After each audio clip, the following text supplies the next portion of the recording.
1141 അടി നീളം, 136 അടി വീതി, 16 നിലകളിൽ ഒഴുകി നടക്കുന്ന കൊട്ടാരമെന്നോ അമ്യൂസ്മെന്റ് പാർക്കെന്നോ ഇതിനെ വിശേഷിപ്പിക്കാം. സാങ്കേതിക വിദ്യയുടെ കാര്യത്തിൽ ലോകത്തെ ആദ്യ സ്മാർട്ട് കപ്പലാണിത്. അകത്ത് എന്തെല്ലാം ആഡംബര സൗകര്യങ്ങളുണ്ട് എന്ന് ചോദിക്കുന്നതിനേക്കാൾ എന്തില്ല എന്ന് ചോദിക്കുന്നതാകും സൗകര്യം.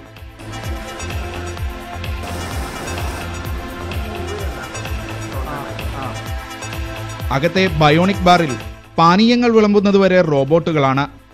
ഇത് നോർത്ത് സ്റ്റാർ. കപ്പലിന്റെ മുകളിൽ നിന്ന് ആകാശത്തേക്ക് ഉയർന്ന് 360 ഡിഗ്രിയിൽ കടൽ കാഴ്ചകൾ കാണാനുള്ള സംവിധാനം. സ്കൈ ഡൈവിംഗ് സാഹസികർക്ക് ആകാശച്ചാട്ടത്തിന്റെ അനുഭവം കപ്പലിൽ ആസ്വദിക്കാനുള്ള സിമുലേറ്റർ. ഇതെല്ലാം ക്വാണ്ടം ഓഫ് സീസിന് മാത്രം അവകാശപ്പെടാവുന്ന പ്രത്യേകതകളാണ്.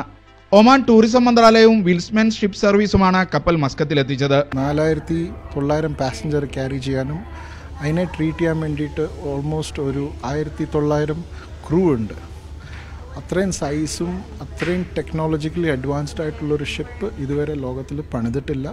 2014 ആഗസ്റ്റിൽ നീറ്റിലിറക്കിയ ഈ കപ്പലിൽ റെസ്റ്റോറൻറ്റുകൾ മാത്രം 18 എണ്ണമുണ്ട്. കളിക്കാനും കുളിക്കാനും വ്യായാമം ചെയ്യാനും നാടകം കാണാനും ഉല്ലസിക്കാനുമുള്ള സൗകര്യങ്ങൾ വേറെ. ആഡംബരങ്ങളുടെ അവസാന വാക്കായ ഈ കപ്പലിന്റെ അടുത്ത ലക്ഷ്യസ്ഥാനം നമ്മുടെ കൊച്ചിയാണ്. മസ്കത്തിൽ നങ്കൂരമിട്ട ക്വാണ്ടം ഓഫ് സീൽസിൽ നിന്നും ക്യാമറ പേഴ്സൺ ബിനു എസ് കൊട്ടാരക്കരയ്ക്കൊപ്പം ഷിനോദ് ഷംസുദ്ദീൻ, മീഡിയ 1.